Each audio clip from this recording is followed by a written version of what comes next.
Hi friends, welcome to my channel. இன்றைக்கி ரொம்ப சிம்பிளான பொரி உருண்டை ரெசிபி தான் பார்க்க போகிறோம். அதுக்கு ஃபஸ்ட்டு ஒரு பேன் எடுத்துக்கோங்க. அதில் 2 டேபிள் ஸ்பூன் அளவுக்கு நெய் ஆட் பண்ணிக்கிட்டு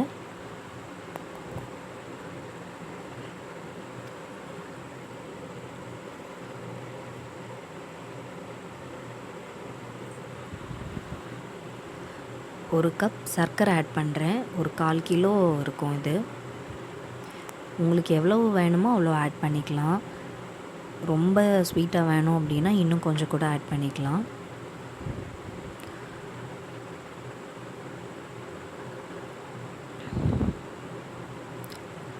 ஒரு நிமிஷத்துலேயே வந்துட்டு சர்க்கரை நல்லா மெல்ட் ஆகி வந்துடும்.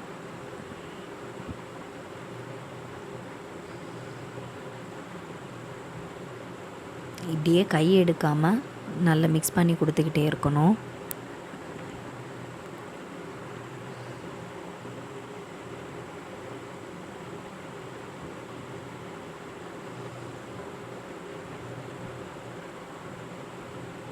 நல்லா மிக்ஸ் பண்ணி கொடுத்து நல்லா இந்த மாதிரி கொதிச்சதுக்கப்புறமா கொஞ்சம் கொஞ்சமாக நம்ம பொரி ஆட் பண்ணிடலாம். நான் 1/4 கிலோ பொரி ஆட் பண்ண போகிறேன். எல்லாத்தையும் மொத்தமாக ஆட் பண்ண போகிறதில்ல, கொஞ்சம் கொஞ்சமாக ஆட் பண்ண போகிறேன். அப்போ தான் ஈவனாக எல்லா இடத்துலையுமே மிக்ஸ் ஆகும் நல்லா.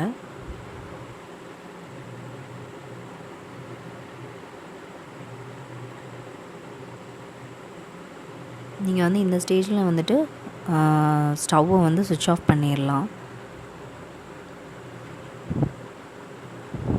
எல்லாத்தையும் நல்லா மிக்ஸ் பண்ணதுக்கப்புறமா கொஞ்சம் சூடு ஆறுனதும் இதை உருண்டை பிடிக்க ஆரம்பிச்சிருங்க. இந்த மாதிரி சின்ன சின்ன உருண்டையாக பிடிச்சி வச்சுக்கோங்க. ரொம்ப ஆறுனதுக்கப்புறம் நீங்கள் உருண்டை பிடிச்சிங்கன்னா வராது, ரொம்ப மொறுன்னு இருக்கும், பிடிக்க வராது. ஸோ அதுக்கு முன்னாடியே இந்த மாதிரி பண்ணி வச்சுருங்க. ரொம்ப சிம்பிளான அந்த ரெசிப்பியாக நீங்களும் கண்டிப்பாக ட்ரை பண்ணி பாருங்கள். கிட்ஸுக்கு ரொம்ப பிடிக்கும். ஒரு சிம்பிளான ஸ்நாக்கு. இந்த ரெசிபி பிடிச்சிருந்ததுன்னா நீங்களும் ட்ரை பண்ணி பாருங்கள். தேங்க்யூ.